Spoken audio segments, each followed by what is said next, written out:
많이 떨릴 겁니다. 제 아들 같나요? 아마 좀 긴장이 돼가지고 벌써 종이도 약간 떨리거든요.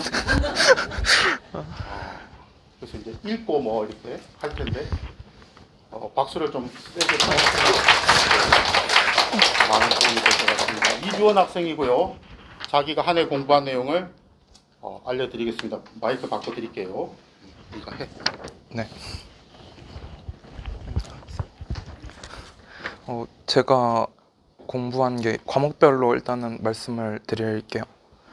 저는 국어는 일단 학원에서 시키는 거 최대한 열심히 하려 했고, 그 다음에 절대 쉬는 날 없이 하려 했어요. 국어는 특히 국어 같은 경우에는 하루하루 쉬는 게 좀 클 거라 생각해서 쉬는 날 없이 하려 했고, 처음에 공부할 때는 이게 아무래도 정해진 시간 내에서 하는 건데, 처음 공부할 때는 시간 관리하는 것보다는 한 문제라도 더 맞춘다는 생각으로 처음에는 접근했었어요.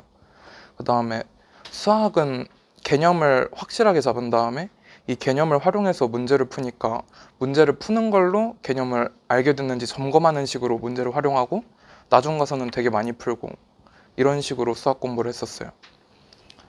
그 다음에 제가 이과였어가지고 탐구는 과탐에서 화학하고 생명을 했었는데, 과탐에서 화학은 일단은 개념을 빠르게 잡고 시간 관리하는 데 신경을 많이 썼고, 생명 같은 경우에는 이제 어려운 부분이 7문제가 있고 쉬운 부분이 13문제가 있는데 이 부분들을 따로따로 시간 관리하는 식으로 공부를 했었어요.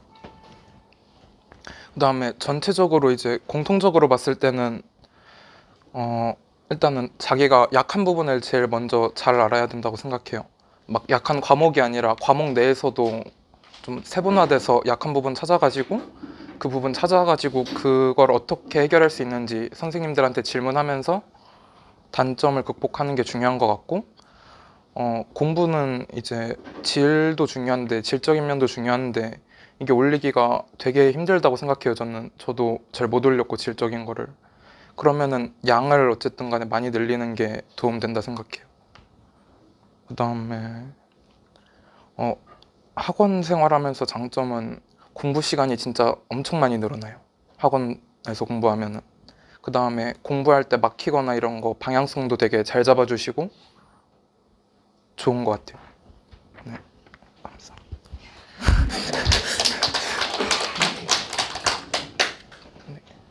네, 질문하셔도 돼요. 재수 공부잖아요. 네. 현역 시절하고 비교했을 때 네. 국영수 나누어서 어떻게 좀 이렇게 업이 된 것 같아요? 뭐 점수라든지 등급이라든지. 얼마나 올라? 아니 뭐 대충이라도 뭐 정확하게 말씀 안 하셔도 되고요. 국어 같은 경우에는 작년에 5등급이었는데 올해 100분위가 98 나왔어요. 수학은 작년에 100분위가 한 84였는데 올해 98. 네. 탐구도 3등급, 5등급에서 둘 다 97, 99, 100분위. 네. 네. 하루에 공부 양이 네. 24시간을 네. 잡았을 때 몇 시간 하신 것 같아요? 저는 학원에 있는 시간 외에는 공부를 안 했어요. 따로. 잠 잘 자고. 네. 끝나면은 보통 10시 넘어가니까 집 가면은 11시쯤 되고 씻고 나오면은 11시 반, 12시니까 그냥 바로 잤어요. 네. 주말에는? 저는 일요일은 진짜 학원이 6시에 끝나는데 이때도 그냥 푹 쉬었어요. 끝나고. 네. 집중력이 엄청 좋은 거예요. 모르겠어요. 집중력이 그렇게 좋은 편은 아닌 것 같은데 아무래도 환경이 다 공부하는 환경이니까 저 혼자서 이제 딴짓하면 불안해지고 이런 게 있어가지고 그래서 열심히 하게 된 것 같아요. 스마트폰 관리는 여기서 캐비넷에 보호하니까 자동으로 된 거죠? 네. 끝나고 나서는 조금씩은 했는데 어쨌든 학원에 있는 동안에는 사용을 못하니까 통제를 당한 거죠. 그럼 현역하고 계실 때 네. 스마트폰을 사용한 양과 반비례하네요. 그렇죠. 그죠? 핸드폰 사용하면은 아무래도 공부할 때 방해가 되는 거는 맞으니까요.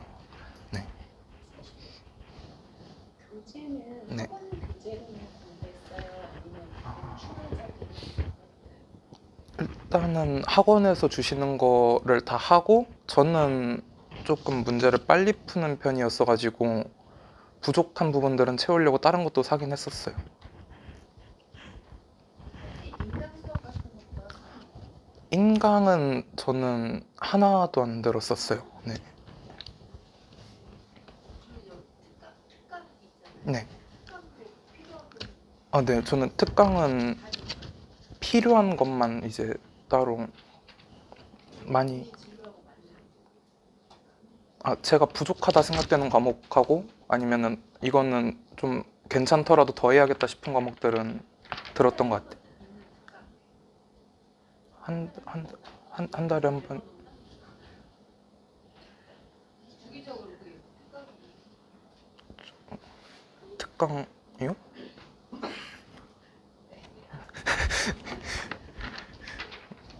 슬럼프가 올 텐데요. 이렇게 네. 장시간 공부를 하다 보면 그러면 그럴 때는 그게 좀 그냥 해야 된다는 생각을 하시는 건가요? 아니면 어떻게? 제가 사실 6월쯤에 한 번 왔었고 그 다음에 10월쯤에 또 한 번 왔었는데 그냥 왔을 때는 좀 쉬는 게 저는 편했던 것 같아요. 근데 푹 쉬는 게 하루를 아예 통 쉬는 것보다는 공부하는 시간을 조금씩은 줄였던 것 같아요. 그때는 너무 힘들었을 때. 뭐 딱히 다른 걸 하거나 뭐 이렇게 그런 건 아니고 그냥 공부 시간만 조금 줄이는 걸로 슬럼프가 극복이 되나요? 저는 이게 슬럼프가 그냥 10월쯤에 왔던 게 이제 해도 잘 안 오를 것 같다 이런 게 왔었는데 안 하면 떨어질 것 같다는 불안감도 있어가지고 그냥 할 수 있는 선에서만 했던 것 같아요. 선생님의 지금응답 시간은 하루에 몇 분 정도나 활용 가능하셨나요? 저는 질의응답을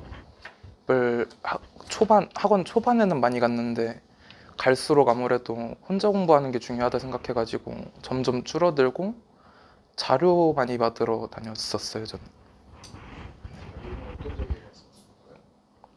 수학 같은 경우에는 문제나 모의고사 이런 거 주시고 국어도 모의고사 같은 거 주시고. 네.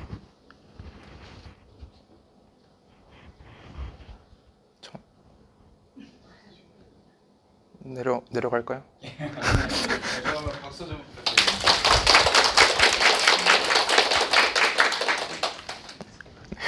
네, 아이고. 잘했어. 고생했어. 너무 떨려요.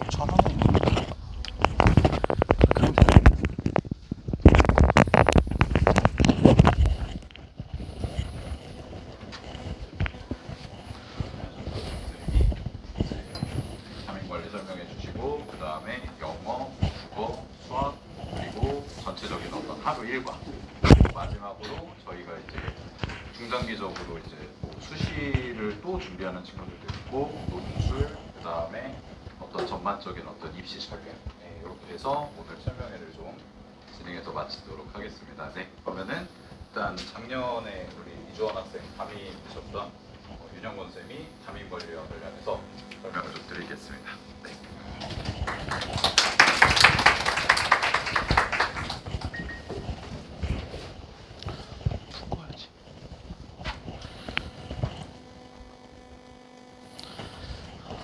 안녕하세요. 작년에 이과 1반 그리고 좀 전에 발표한 이주원 학생 담임이었던 윤형권 선생님입니다. 자, 저희 코나투스에서 담임 관리에 대해서 좀 말씀을 드릴게요. 저희 담임 선생님들이 학생들을 관리할 때 주로 3가지에 초점을 맞춰서 저희는 관리를 합니다. 그래서 그 관리에 대해서 좀 말씀을 드리면, 자, 첫 번째는 학습 관리인데요. 아까 주원이가 뭐 이렇게 공부한 걸 쭉 이제 말을 했는데 그 바탕에는 그 방향성을 잡아주시는 담임 선생님의 역할이 좀 큽니다. 그래서 학생들이 어떤 공부를 함에 있어서 막연하거든요. 처음 재수를 시작할 때 굉장히 막연한 상태에서 공부를 해야 돼서 내가 어떻게 공부해야 될지조차 모르는 상태예요. 어떻게 공부를 하면 점수가 나오는지 잘 모르기 때문에 그냥 놔두면 보통은 자기가 좋아하는 과목만 공부를 해요. 하루 종일 이과 학생들은 수학만 공부하고 문과 학생들은 국어만 공부하고. 근데 그렇게 해서는 성적이 안 나옵니다. 저희가 대학을 갈 때는 아무래도 국어, 수학, 영어, 탐구 모든 과목이 다 잘 나와야만 대학을 잘 가잖아요. 그러려면 네 과목의 점수를 어떻게 효율적으로 극대화해서 점수를 만들어낼 수 있을까? 이 부분에 초점을 맞춰야 되는데 그것들을 저희 담임 선생님들이 너는 이런 방향으로 공부를 하면 좋을 것 같다. 너는 이 과목이 약하니까 이 과목의 밸런스를 좀 더 높여야 돼. 일주일 동안 공부하는데 각 과목의 밸런스까지 지정을 해주세요, 저희가. 저희 그게 가능한 거는 저희 학원 담임 선생님들은 일반 뭐 선생님들이 아니라 학과 선생님들이 담임을 합니다. 그래서 이과 같은 경우는 수학 선생님들이 담임을 하고요. 문과 같은 경우는 국어 선생님들이 이제 담임을 하세요. 그리고 직접 수업을 하시니까 아무래도 어떤 방향으로 공부를 해야 될지 좀 더 자세하게 코칭이 가겠죠.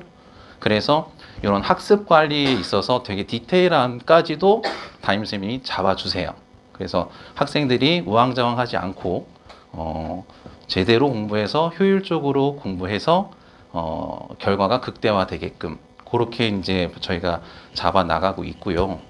두 번째는 생활 관리인데 이게 되게 중요해요.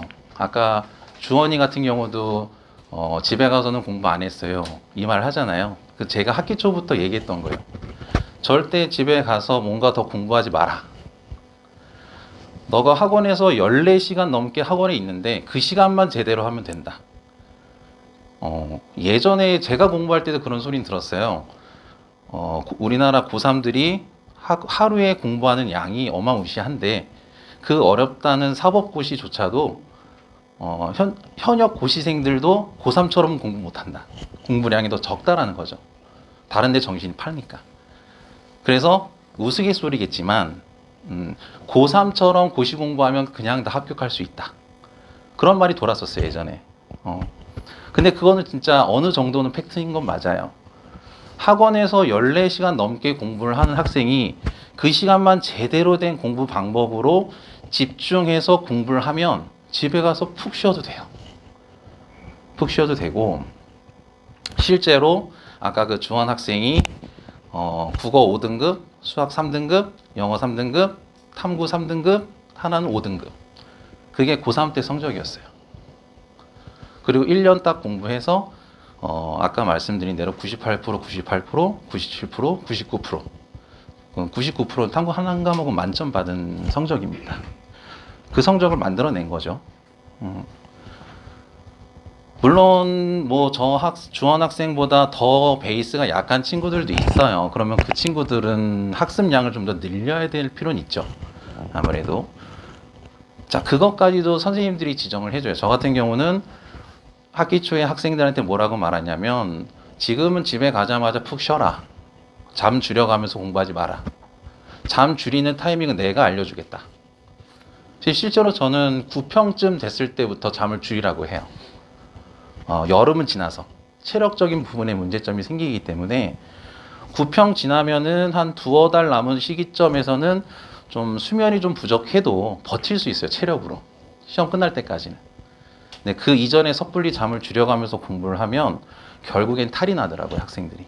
그래서 번아웃이 오는 경우도 있고, 뭐 계속해서 이제 아무래도 장염도 걸렸다가 감기도 걸렸다가 그런 식으로 컨디션이 저하가 되면 오히려 공부하는 효율이 더 떨어져서 앉아있는 시간은 길어지지만 학습량은 줄어요. 그렇기 때문에 그런 생활 관리조차도 저희 담임 선생님들이 되게 세밀하게 잡아주십니다. 그런 부분들이 있고요. 그 다음에 마지막으로 멘탈 관리. 여기 있네요. 아까 그 주원 학생의 성적표예요. 요 위에 게 수능 성적표. 그 아래 게 작년 6월, 9월 수능에서 맞은 성적이에요. 이거는 뭐 팩트니까 제가 한번 보여드렸고요. 근데 이제 여기서 제가 멘탈 관리라고 쓴 이유는 뭐냐면 아까 그 주원이가 발표할 때 모습 보셨죠? 굉장히 좀 순수해요, 애가. 그래서 좀 멘탈이 좀 약한 편이에요. 근데 그건 주원이뿐만 아니라 요즘 학생들 전부가 대다수가 그래요. 그래서 보통 1교시 국어가 어려우면 국어 불수능이야 하면서 애들이 다 포기하거든요. 아, 난 올해 안 되나 봐. 그러고서 다 재수하는 거예요. 근데 이제 재수생들은 한 달에 한 번 이상 시험을 계속 치르게 됩니다. 그러면 학기 초반에는 똑같아요. 1교시 망치면 2, 3교시 다 망쳐요. 그럼 이제 담임선생님들이 불러요. 시험을 다 보고 나서 매번 시험 보고 나서 이제 다 개별 상담을 해요. 담임선생님들하고. 그러면 이제 너의 문제점이 뭐고 이런 부분은 고쳐야 되고 너 1교시 때 좀 어려웠지만 이 부분에서 멘탈 흔들리지 말고 잘 잡아 나가서 2, 3, 4교시 마무리 잘 해야 돼. 이런 부분의 멘탈 관리 부분들. 그리고 불안한 학생들 보통 어디 가서 하소연할 데가 없잖아요. 그러면 담임선생님한테 가갖고 선생님 저 불안해요 막 해요. 그럼 징징대죠, 소위 말하는. 아까 주원 학생 같은 경우도 시험 보기 전날에 맨날 교무실 와서 제 옆에서 이렇게 서 있어요. 자기 불안하다고. 토닥토닥 해주는 거죠. 그런 부분에 세세한 멘탈 관리까지도 담임선생님들이 잘 잡아나가요, 저희는. 아무래도 경력들이 다 담임선생님들이 10년, 20년 가까이 되는 선생님들이기 때문에 별의별 학생들을 다 다뤄봤어요. 그래서 이제 학생들 좀 약간 좀 과장하면 눈빛만 봐도 얘가 어떤 상태다 진단이 나오죠, 저희는. 그래서 되게 세세한 부분까지도 담임이 그냥 뭐 출석만 체크해주고 끝 이게 아니라 한 명 한 명이 가방 메고 그냥 학원 왔다 갔다 하는 게 아니라 한 명 한 명 되게 세세한 부분까지도 케어해 주는 거죠. 그게 담임의 역할이고요. 그게 저희 코나투스 담임이 하고 있는 현재까지 하고 있는 거를 말씀드린 거예요. 그리고 그 모든 것들을 저희가 관리를 지나갔는데 여기 보시면 이게 저희가 쓰는 플래너예요. 학생들이 쓰는 플래너. 이 플래너를 담임선생님이 초반에 어떻게 써라 다 지침을 잡아줍니다. 그냥 학생이 마음대로 쓴 게 아니라 어떤 식으로 계획을 하고 어떤 과목을 어떻게 분배하고 밸런스를 어떻게 잡고 그리고 그냥 끝 하면은 관리가 안 되겠죠. 그죠? 이 학생이 정말 담임선생님들이 시키는 대로 잘 하고 있는지 그거를 담임선생님들이 매일 플래너를 걷어서 매일 확인을 합니다, 저희가. 그래서 전날 이 학생이 어떻게 공부했는지 하나하나 다 보고 뭐 예를 들어서 피드백을 좀 달아줘야 되면 밑에다 이제 멘트를 다 달아주시고요. 내가 말한 대로 잘 안 되고 있으면 불러다가 그 부분에 대해서 또 상담해서 고쳐나가고 이거를 담임선생님들이 매일매일 하세요. 근데 요거 보는 것도 시간이 꽤 많이 걸려요. 한 명 한 명 다 공부한 내용을 봐야 되니까 저거 보는데도 저도 1시간 매일매일 1~2시간은 걸리거든요. 근데 이제 학과 선생님들 수업 준비도 하고 이것도 하고 되게 힘들어요. 근데 저희는 이제 그런 부분에서 학생들이 좋아지는 거를 알기 때문에 저희가 힘들어도 매일매일 하죠. 요런 식으로 저희 담임선생님들이 한 명 한 명 학생 한 명 한 명들을 다 케어를 하고 있습니다. 그런 부분을 좀 말씀드리고 싶고요. 뭐 이제 여기 써 있는 것처럼 재수한다고 해서 그냥 작년보다 열심히 하면 되겠지? 안 돼요. 자기가 목표치를 정하고 그 목표에 맞는 공부를 해야겠죠. 그런 부분까지도 목표치 설정까지도 담임선생님이 학생들하고 다 얘기하면서 가이드라인을 다 제시해 주시고 그렇게 관리하고 있으니까 걱정하지 마시고 저희 코나투스에 맡겨주시면 될 것 같습니다. 저는 여기까지만 말씀드리겠습니다. 감사합니다.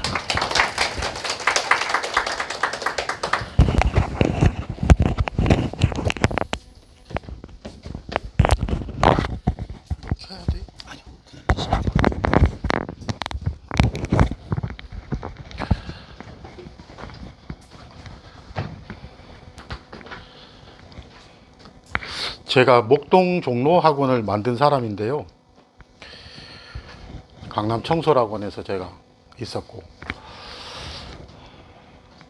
목동 종로를 제가 만들었을 때는 애들을 엄청 제가 혼을 많이 냈는데 이게 이제 대형 브랜드 학원이 좋은 게 뭐냐면 제가 예를 들어서 이제 한 반에 한 50명 정도 제가 이제 담임을 하면 연말에도 50명 정도 그 반이 똑같거든요. 근데 애들이 절반이 바뀌어 있어요. 어떤 상황인지 아시겠죠? 들어오고 나오고 들어오고 나오고 이런 거죠. 그래서 학원은 뭐 이득이 똑같은데 애들은 정말 관리가 안 되죠. 제가 이 학원을 만들 때 사실은 우리 좀 전에 이야기했던 윤영건 선생이 저 들으라고 한 말이거든요. 무슨 뜻인지 아시죠? 우리는 수업도 많이 해야 되고 이렇게 니네가 일도 많이 시키니까 나 많이 힘들다 뭐 그런 이야기를 저 들으라고 하고 있는 것 같아서 제가 조금 뜨끔하기도 하고 뭐 이런데요. 아무튼 그런 거를 할 수 있다는 게 쉽지 않거든요. 저는 비범함이 평범한 것을 지속적으로 할 수 있는 것에서 비범함이 있다라고 생각하는 사람이기 때문에 그거를 한결같이 할 수 있는 거 정말 중요한 일이라고 생각합니다. 원래 이제 제가 영어과 이거 하지 않는데 오늘은 제가 하게 됐고요. 저도 제가 뭐 영어 강사를 27년 했으니까 저도 뭔가 좀 노하우가 있겠죠. 제가 어제 이제 애들 뭐 상담을 모의고사를 보고 나서 오늘 제가 상담을 좀 많이 했는데 이게 뭐 약간 상담이 아니라 싸워요. 애들이랑 저랑. 애들은 뭘 원하냐면 답을 빨리 찾는 방법을 알려달라는 거예요. 저는 그런 방법은 없다고 이야기하는 거죠. 아니 그런 방법이 있었으면 이명박 선생이 벌써 다 이야기했겠죠. 그렇죠? 그러면 이제 뭘 하자라고 하냐면 어휘를 잘 외우라는 거죠. 그리고 독해를 할 수 있어야 된다는 거죠. 그래야 뭐 정리가 되겠죠. 그래야 문제가 풀리는데 요즘 친구들은 신기하게 자꾸 어휘를 안 외우고 특히 어휘를 외울 때 이렇게 많이 외우거든요. 이렇게 팔짱을 끼고요. 이렇게 쳐다봅니다. 단어책을. 이렇게 외우면 안 외워지거든요. 이렇게 써야죠. 쓰고 사전 뒤져보고 이제 그렇게 해야 되는데 그런 게 안 돼 있어서 그런 걸 하나하나 이제 고쳐주고 있는 상황이고요. 그래서 뭐 제가 영어 지문을 하나 써가지고 설명을 드리면 또 어머님들, 아버님들, 또 학생들 다 힘들어 하니까 그건 제가 건너뛸게요. 그렇게 하고 작년 수능을 조금 보시면 작년에 1등급이 4.7%였어요. 제가 이제 목동 종로학원의 전체 뭐 아무튼 제가 아주 잘 나가던 강사였는데 그때 이제 제 반에 50명이 있으면 그때는 어떤 상태냐면 한 개 틀리면 제 반 꼴찌예요. 상대평가 때. 이제 그런 아이들이었는데 그게 이제 조금 어려운 시험이 되면 어떤 현상이 일어나냐면 최상위에 있던 애들은 여전히 100점을 맞고 실력이 없었는데 쉬워서 100점을 맞았던 애들은 75까지 벌어집니다. 이게 이해가 되시나요? 쉬운 시험에서는 다 100점인데 이해하셨죠? 시험의 난이도가 어려워지면 똑같이 100점으로 평가됐던 거 안에 사실은 무수한 스펙트럼이 있었던 거죠. 그래서 100점에서 75점까지 쫙 벌어진다고. 그게 작년에 일어난 거죠. 그래서 그 전년도는 뭐 8%, 뭐 10% 이렇게 가다가 4.7%로 난이도가 쭉 올라가니까 점수가 쩍쩍쩍쩍쩍 떨어지는 현상이 일어났던 거죠. 자, 그래서 이제 제 생각인데 아마 내년에는 그렇게 못 내지 않을까. 이제 그런 생각이 좀 들고요. 다만 조금 어렵게 공부하되 내년에 그렇게 내지 못할 것 같다. 그리고 뭐 등급에 관해서 이런 것들은 뭐 길게 이야기 드릴 건 아닌 것 같고요. 자, 이제 요게 이제 되게 중요한데 이제 영어 공부를 할 때 정말 중요한 게 뭐냐면 이게 구문이라든지 단어를 잘 알아서 해석을 할 수 있게 만들어 줘야 돼요. 그러니까 해석이 안 되는데 자꾸 문제를 푸는 거는 거짓말이에요. 그리고 점수가 나왔다고 자꾸 주장하는데 그거는 쉬웠을 때 조금 어려워지면 되게 고통스러워진다. 그래서 학기 초에는 어휘하고 독해하는 방법 그리고 내용 정리하는 거 이런 거에 초점을 맞춰서 공부를 해 나가야 되고 모르는 문장을 모르는 내용을 아무리 들여다봐도 이게 이해가 안 되거든요. 그럴 때는 들고 와야 됩니다. 선생님들한테 들고 와서 내가 여기가 왜 해석이 안 됐는지. 그냥 the company of the like-minded people. 이게 이제 어제 본 모의고사의 한 부분이에요. The company of the like-minded people. 이걸 애들이 어떻게 해석하냐면 좋은 마음을 가진 사람들의 회사 이렇게 해석해요. 제 해석은 뭐냐면 같은 마음을 가진 사람들의 교제 관계입니다. 차이가 엄청나죠? 그러니까요. 이렇게 해석하니까 해석이 안 늘죠. 그래서 수업 시간에 제가 컴퍼니란 단어가 컴퍼니의 어원이 뭔지를 제가 알려줍니다. 우리가 빵이라고 하잖아요. 빵. 그게 원래 포르투갈 말이에요. 그게 팡이 돼서 빵이 돼서 우리나라로 들어온 거거든요. 그러니까 컴퍼니는 뭐냐면 같이 밥을 먹어 이런 뜻이에요. 이해하셨죠? 그러니까 교제관계, 교우관계 이런 뜻이 있단 말이죠. 그래서 회사를 뭐라 그래요? 한솥밥을 먹는다 그러죠? 그래서 컴퍼니라고 하는 거예요. 근데 애들은 어떻게 하고 싶어요? 컴퍼니, 회사, 끝. 이러니까 안 되죠. 그러니까 이런 거를 하나하나 다 깨줘야 됩니다. 그래야 영어가 실력이 늘어납니다. 그리고 2학기로 갈수록 이제 평가원 대비하고 이제 문제 좀 많이 풀어서 정답률을 올려주는 과정으로 그렇게 가고요. 그래서 이제 단계가 요게 이제 영어로 신텍스가 구문이거든요. 그다음 리딩, 독해, 보캐블러리, 어휘. 원래 보크라는 어원은 부르다 이런 뜻입니다. 보커블리거든요.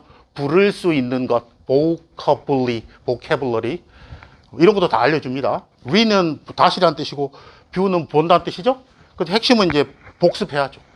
그러니까 이런 과정들을 다 저희들이 검토하고 밟아줄 거예요. 자, 그래서 이제 첫 번째 이제 중요한 게 이제 신텍스죠. 이제 글을 읽는 게 완전 다르단 말이죠.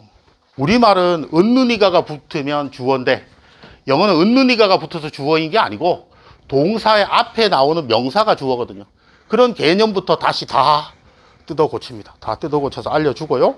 뭐 자타동사부터 시작해서 다 알려주고, 그 다음에 이제 애들한테 훈련시키는 게, 애들이 이제 어떤 게 연습이 잘 안 돼 있냐면 그냥 읽어요. 그러니까 눈으로 그냥 읽습니다. 어휘도 잘 모르는데.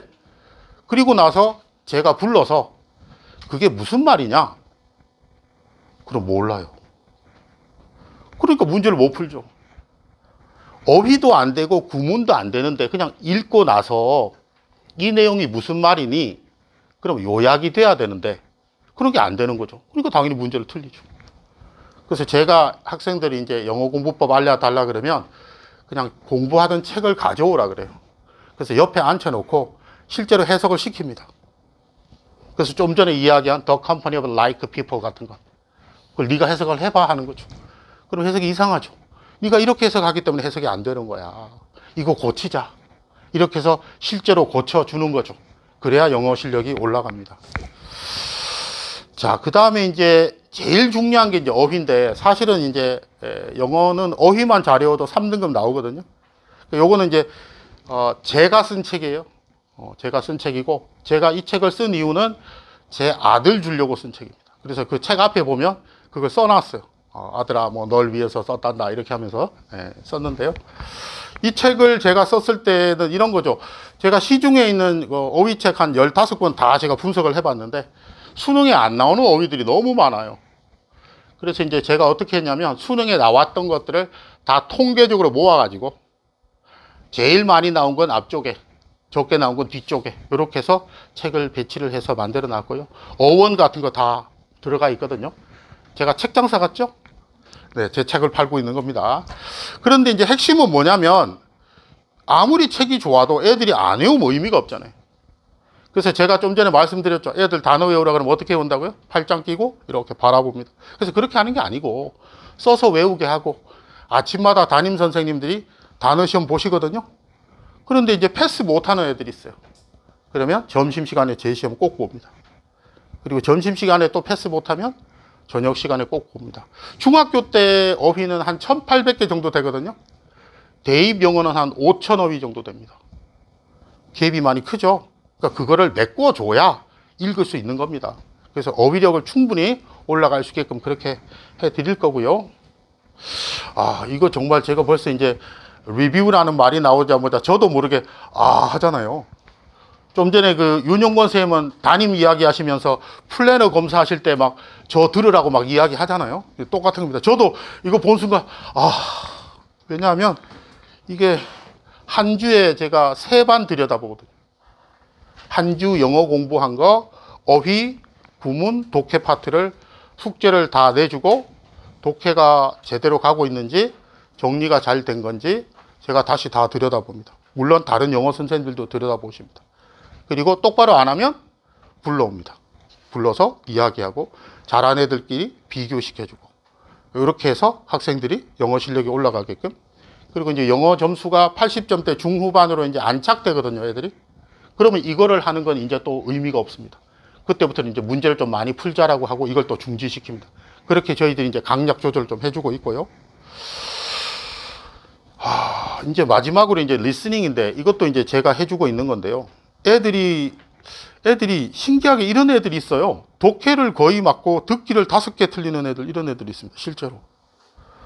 그래서 제가 이제 물어보죠. 너는 듣기를 어떻게 하느냐? 그러니까 듣기를 해본 적이 없어요. 그러니까 듣기를 한 번도 해본 적이 없는데 듣기를 잘 받고 싶은 이런 생각을 하고 있는 거죠. 그래서 이제 저희들이 원래는 제가 뭐 종례학원 있을 때나 또 청술학원 있을 때는 저희들이 점심시간마다 듣기를 계속 틀어줬어요. 그랬더니 어떤 현상이 일어날까요? 영어 듣기를 다 맞는 애들이라든지 다른 거 좀 하고 싶은 애들은 되게 피해가 가죠. 그래서 영어 듣기가 약한 애들만 따로 추려서 저희들이 매번 숙제를 내주고 받아쓰기 한 거를 스크립트 주고 해서 매일 확인시킵니다. 그러면 이제 어떤 현상이 일어나냐면 듣기 5개 틀리는 애가 정확하게 6개월 뒤면 다 맞습니다. 자기가 실제로 듣고 쓰고 듣고 쓰고 이렇게 하면 듣기가 완성돼 갑니다. 자, 마지막으로요. 자, 그래서 니네들이 이제 어떻게 해줄 거냐. 그래서 이렇게 보시면 기본적으로 6월까지는 어휘력하고 독해 능력을 빨리 키워야 된다. 이게 안 되면 기초가 안 되는 거니까 올라가지가 않아요. 수학이 개념이 정리 안 됐는데 어떻게 문제를 풉니까? 똑같은 겁니다. 그래서 영어 어휘를 귀찮더라도 반드시 암기시키고 구문의 능력을 키워내는 거. 그리고 나서 이제 고급 독해들도 같이 끌어가고요. 그 다음에 이제 독해 같은 경우는 이제 교육청 모의고사 3년치를 매달 3회씩 1학기 때 그래서 한 12회 정도 풀 건데요. 그리고 저희들이 별도로 또 모의고사를 또 봅니다. 그러니까 한 16회 정도 풀고 틀린 거 중심으로 꼼꼼하게 독해 줄 거고요. 그 다음 또 2학기로 가면 이제 수능과 기출 갖고서 또 그렇게 진행할 거고요. 요게 이제 독해 한 축이고, 요건 제가 맡아서 갈 겁니다. 그리고 요 측은 또 어떤 거냐면, 이제 EBS 문제가 약간씩 변형돼서 출제되기 때문에 EBS 수능 특강하고, 그리고 수능 완성을 또 한 챕터로 해서 또 이렇게 독해는 끌고 갈 겁니다. 그리고 좀 전에 말씀드린 것처럼 듣기가 약한 친구들은 별도로 따로 끌고 갈 거고요. 그리고 아침마다 어휘 테스트 체계적으로 진행될 거고, 패스 못하면 점심때 저녁 때 불러서 다시 확인시키고, 이렇게 해서 끌고 갈 거고요. 1년 내내 80점대 중반이 갈 때까지는 분석 노트, 리뷰 노트인데요. 리뷰 노트가 오타가 난 것 같습니다. 복습 노트 저희들이 불러서 검사해서 학생들이 제대로 된 영어 공부 끌어갈 수 있게끔 그렇게 진행해 갈 겁니다. 자, 영어과는 이렇게 제가 설명드렸고요. 다음으로는 국어 선생님하고 수학 선생님이 이어서 자세하게 설명드리겠습니다. 저는 여기까지 마치겠습니다. 감사합니다.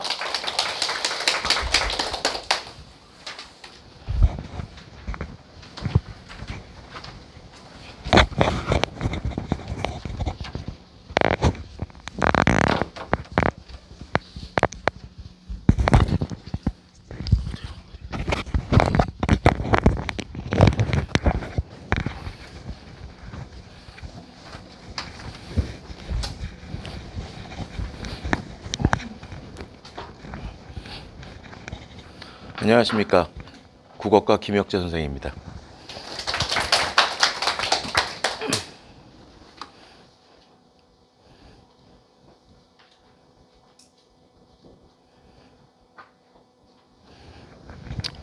간단하게 보시면 2019학년도, 2022학년도, 2024학년도 굉장히 국어가 어렵게 출제가 됐습니다. 지금 최근의 경향 자체를 보면 징검다리식으로 한 해씩 걸러가면서 불수능이라 부를 정도로 출제가 되고 있는 상황인 거고요. 여전히 수능 시험에서 그리고 대학 입시에서 강한 변별력을 유지하고 있다. 그래서 여전히 어렵다라고 알아두시면 될 것 같고요. 그 다음에 두 번째는 작년에 나왔던 방침이죠. 초고난도 문항. 여기서 말하는 초고난도 문항이라는 건 뭐냐면 고등학교 때까지의 교육 과정을 벗어난 문항들을 이야기하는 겁니다. 그러니까 단순히 문제 자체가 쉽다 어렵다가 아니라 고등학교 교육 과정의 범위 바깥에 있느냐 없느냐로 판단한다고 생각을 해주시면 될 것 같고요. 배제가 된 건 맞습니다. 하지만 다양한 난이도의 문제 그리고 선택지 구성으로 변별력을 확보했고 평가원이 예측했던 것보다 학생들의 체감 난이도는 매우 높게 느껴졌을 겁니다. 그래서 등급 컷, 화작 만점이 146이고 엄매가 150이고 그래서 시간적 부담을 느끼고 선지 판단에 까다로움을 느끼게 출제가 되고 있다. 그러면서 예전에는 이런 인식이 좀 있었죠. 선택 과목을 먼저 풀고 문학을 상대적으로 좀 빠르게 풀고 남은 시간을 독서에 좀 써야겠다. 문학 자체가 좀 쉽고 독서가 좀 어려웠을 때 사용됐던 건데 작년부터는 문학과 독서의 난이도가 균등화가 됐습니다. 독서 같은 경우는 지나친 추론 문제는 빠지고요. 문학은 선택지의 길이가 증가하고 그 다음에 수험생들이 헷갈릴 만한 선택지를 출제함으로써 정답을 골라내는 데까지 시간 자체가 굉장히 오래 걸리게끔 설계했기 때문에 당분간은 독서와 문학의 난이도 자체가 둘 다 어렵게 출제된다고 보셔야 되겠죠. 완전히 어려운 킬러는 없다 하더라도 둘 다 어렵다고 보시면 될 것 같고 EBS 연계율은 50% 유지하고 있습니다. 아까 저희 학생이 와가지고 발표 잘했죠. 그 학생이 얘기한 것에 사실 제가 말씀드리고 싶은 내용이 다 담겨 있습니다. 그 중에서 두 가지만 다시 한번 좀 강조를 드릴게요. 첫 번째, 나는 국어 공부를 매일 하려고 노력했다. 여기서의 핵심이 매일입니다. 양을 이야기하는 게 아니죠. 한 지문이라도 매일 했다는 게 핵심입니다. 두 번째는요. 나는 처음에 공부할 땐 한 문제라도 더 맞추려고 정확도를 높이려고 공부했다. 무슨 말일까요? 시간 재지 않았다는 거예요. 시간 안에서 정답만 고르기 위해서 노력하지 않았다는 겁니다. 요거를 조금 편안한 말로 바꿔드리면 저희 국어과 선생님들이 자주 하는 말인데 글을 읽고요. 그 글에서 말하고자 하는 걸 씹어 먹을 수 있어야 돼요. 글을 읽어나가면서 고개가 끄덕끄덕 될 때까지 최대한 이해하고 넘어가야 됩니다. 그게 수능 국어의 핵심이에요. 그러면 이런 의문점들이 생기실 수 있어요. 그런 일반론적인 걸 대체 어떻게 할 수 있냐고. 저희가 생각한 해답은 훈련에 있습니다. 그리고 훈련에서 가장 중요한 건 피드백이라고 봐요. 그래서 전문적인 국어 선생님이 올바른 독해 방법을, 여기서 올바르다는 건 수능 시험장에서도 통할 수 있다는 뜻입니다. 수능 시험장에서 통할 수 있는 독해 방법을 가르쳐 주고요. 학생이 그대로 수행을 하고요. 학생이 제대로 하고 있는지 점검을 해주는 것 자체가, 그래야 이제 학생이 발전을 할 수 있을 거 아니에요. 이런 훈련의 과정 자체가 키포인트지 않나라는 거죠. 그래서 이제 아까 학생 말씀 들어보셔서 알겠지만 처음엔 질문을 많이 합니다. 6월 달까지 질문 많이 해요. 이 문장이 이해가 안 된다. 이 선지가 판단이 안 된다. 얘는 어떻게 이해해야 되냐. 어디까지 이해해야 되냐. 질문 많이 합니다. 질문뿐만 아니라 모두 많이 받냐면 점검도 많이 받아요. 선생님 제가 이렇게 이해했는데 이렇게 이해한 게 맞나요? 선생님 제가 이 개념을 이렇게 생각했는데 이렇게 이해한 게 맞나요? 그러다가 학생들의 지문 독해력이 올라갑니다. 7월 말쯤부터요. 그리고 나서 8월쯤부터는 소위 말하는 변별력 높은 문항을 질문하기 시작하고요. 9평 이후에는 자기가 진짜 어려운 것들만 질문하게 되겠죠. 실력의 향상에 따른 결과고 이 실력의 향상에 따른 결과로서 시간도 점점 줄어들게 됩니다. 그래서 저희 국어과에서는 일단은 이런 어떤 훈련 프로그램, 학생들이 좀 실질적으로 고민하고 실질적으로 사고를 하고 실질적으로 좀 글을 이해할 수 있는 능력 배양에 중점을 둬서 좀 진행을 하고 있습니다. 그래서 여기 이렇게 저희 이제 뭐 교재 자체가 있는데 첫 번째 숙제 과정입니다. 이 밑에 써져 있는 화자, 대상, 상황, 태도, 표현 기법 직접 써야 됩니다. 학생들이요, 눈으로 단순히 문제만 풀고 채점하고 끝내면 안 돼요. 자기가 무슨 생각을 했고 자기는 어떻게 이해해야 되는지 직접 써봐야 됩니다. 그래야 자신의 생각을 확인할 수 있고 그래야 자신이 어느 정도로 이해하고 있는지를 알 수 있어요. 그리고 가장 중요한, 이렇게 학생들이 써줘야 선생님들이 피드백을 할 수 있습니다. 그래서 이게 학생의 숙제예요. 그럼 수업 시간에 수업 내용 안에 이 기본적으로 파악해야 될 것들에 대한 설명이 들어가고요. 그 다음에 학생의 사고력을 올려주려면 학생들이 할 수 있는 생각만 이야기해선 부족하잖아요. 그 외에 심화적인 읽기 방법, 심화적인 생각의 방법을 이렇게 수업 시간에 선생님들이 정리해 줍니다. 수업 시간 필기 내용이죠. 그래서 자신이 먼저 예습으로 읽고 자신이 이해한 내용을 쓰고 선생님 수업과 적극적으로 비교하고 거기서 다르거나 내가 좀 불안함을 느끼면 와서 질문하거나 점검 만든 식으로 운영이 된다라고 생각을 해주시면 될 것 같습니다. 그래서 분석 노트라는 것도 있어요. 그래서 이제 수능 특강 문학에 있는 작품인데 출제 가능성이 높은 작품과 어려운 지문을 직접적으로 한번 정리를 한번 함으로써 지속적으로 복습을 하고 자신의 이해 여부를 확인할 수가 있는 거죠. 그래서 이렇게 검사 및 매주 이루어집니다. 검사 및 피드백 자체가 이루어지고 제대로 안 될 경우에는 선생님들이 한 명씩 불러요. 네, 이런 식으로 이제 이루어집니다. 그 다음에 문제 해결력.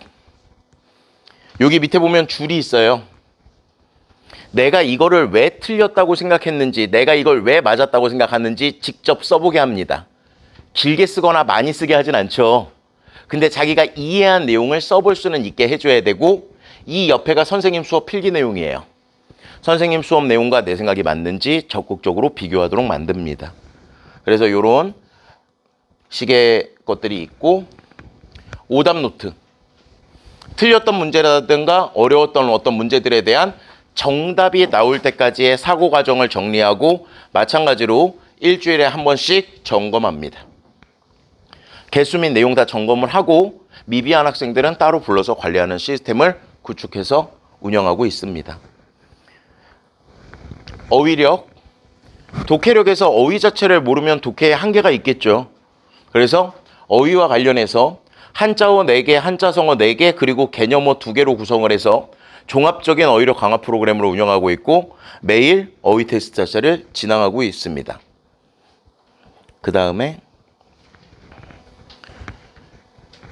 1년간의 커리큘럼이에요. 독서 프로그램이 있고 문학 프로그램이 있고 화자 건매 프로그램이 있고 선택 수업 프로그램이 있습니다. 뭐라고 생각을 하시면 가장 간단하냐면 입문 단계 있죠. 어떻게 읽어야 되는지 알려줍니다. 대부분 학생들 다 알고 있어요. 근데 다시 한번 알려줍니다. 두 번째가 핵심이에요. 분석적 독해 앤 사고력 강화 훈련이라고 써져 있죠. 말 그대로 훈련 과정입니다. 자기가 직접 꼭꼭 씹어가면서 이해할 수 있게. 문학도 마찬가지죠. 개념 알려줍니다. 분석적 독해를 할 수 있게 훈련을 시켜주는 거죠. 그래서 잘 따라오고 열심히 공부한 아이들이 수능 시험장에서 난이도 때문에 흔들리면서 눈물 흘리는 일 없도록 1년 동안 고생한 아이들이 자신이 훈련한 대로 점수 자체를 얻을 수 있도록 구성이 돼 있고요. 그 다음에 전반적으로 쭉 보시면 EBS 연계 대비와 평가원 기출 문제, 그리고 고난도를 원하는 고난도 문학과 고난도 독서 프로그램, 그 다음에 마지막에 수능 시험장에서의 행동 강령을 직접 연습해 볼 수 있는 실전 모의고사 프로그램으로 학생들이 필요로 하는 대부분의 것들 자체를 다 도움을 받을 수 있도록 커리큘럼이 구성되어 있습니다. 그래서 눈으로만 하는 공부, 문제풀이식의 공부 자체를 지향하고 올해 수능 자체의 성공을 위해서 자기가 직접 하나하나씩 어떤 글이 이해가 되는 그 재미를 느껴볼 수 있는 환경을 만들어서 자신이 원하는 등급을 맞을 수 있도록 최선을 다할 수 있도록 하겠습니다. 이상입니다. 감사합니다.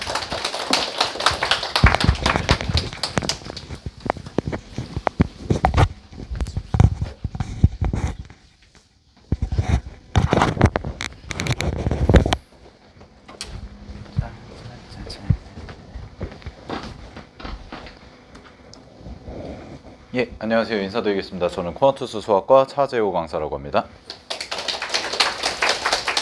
이제 수학에 대해서 좀 말씀을 드리려고 하는데, 출제 경향은 이제 제가 정리해 놓은 내용을 그냥 한번 참고로 해주시면 될 것 같고, 사실 이제 수학 같은 경우는 출제 경향이 어떠냐를 분석하는 것보다 사실 우리 친구가 지금 어떤 상황에 놓여 있냐, 이거를 먼저 판단하는 게 급선무라고 저는 생각을 해서, 일단은 여러 가지 이제 좀 층위들을 말씀을 드릴 건데, 이제 첫 번째는 이미 이제 수학이 어느 정도 실력이 갖춰진, 예를 들어서 미적분 선택자인데 평균적으로 모의고사 보면 88에서 84는 기본적으로 나오는, 이런 친구들은 사실 수학에 대한 고민이 그다지 있진 않습니다.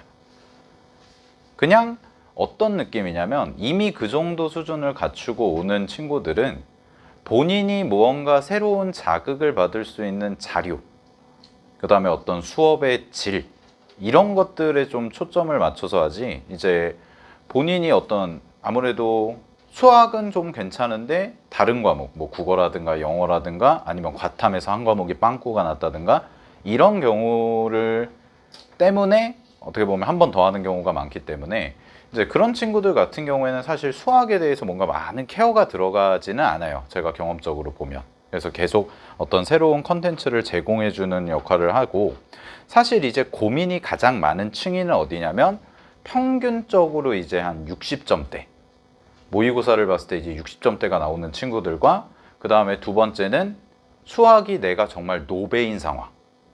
이 두 가지 고민을, 두 가지에 해당되는 친구들이 N수를 하는 데 있어서 가장 고민이 많습니다. 수학에 대해서. 그래서 어디서부터 어떻게 손을 대고 어떤 부분을 해야 되고, 하다못해 어떤 문제집을 풀어야 되고, 이런 부분에 대해서도 어떻게 보면 제가 12월 달에 이제 저희가 가장 먼저 시작하는 과정이 조기선발반인데, 이제 조기선발반부터 시작해서 지금 프리정규반, 이제 곧 있으면 개강하는 정규반까지, 그래서 이제 쭉 학기 초에 이제 상담을 한 내용들은 대부분의 친구들이 고 점수대에 있는 친구들이 많아요. 상담의 내용들이. 그래서 이제 그 부분에 대해서 좀 어떻게 케어를 할지 좀 제가 사례별로 좀 정리를 해왔는데, 먼저 아까 이제 들어오셨을 때 제가 이제 영상, 저희 그 코나투스 TV라는 유튜브가 있습니다. 거기 가보시면은 이제 재생 목록에 저희가 지금 일단 영상을 찍기 시작한 게 2020년부터인데, 옛날 영상도 있습니다. 예전에 2013년 영상도 있는데, 이제 좀 고화질의 영상을 찍기 시작한 건 이제 2020년부터라서 거기 가보시면 이제 저희 주요 합격생들 영상 다 보실 수가 있고요. 근데 이제 그 중에서 한 친구 예시를 들어드리면, 이 친구가 어떤 케이스였냐면, 이 친구는 체대 준비생이었어요. 여학생인데. 그래서 체대는 아시다시피 수학의 비중이 거의 없습니다. 그래서 수학을 안 했죠. 안 해도 충분히 갈 수가 있었기 때문에. 그래서 어디를 진학했었냐면 이화여대 체육과 쪽을 진학을 했었어요. 근데 본인이 가서 이제 체대에서 이제 하다 보니까 안 맞는 거죠, 본인이랑. 그래서 그냥 일반 학과로 가야겠다라고 해서 다시 공부를 한 케이스인데, 국어랑 영어랑 사탐 성적은 괜찮아요. 우수한 성적을 그래도 유지를 하고 있었는데, 이제 가장 취약점이 이제 수학이죠.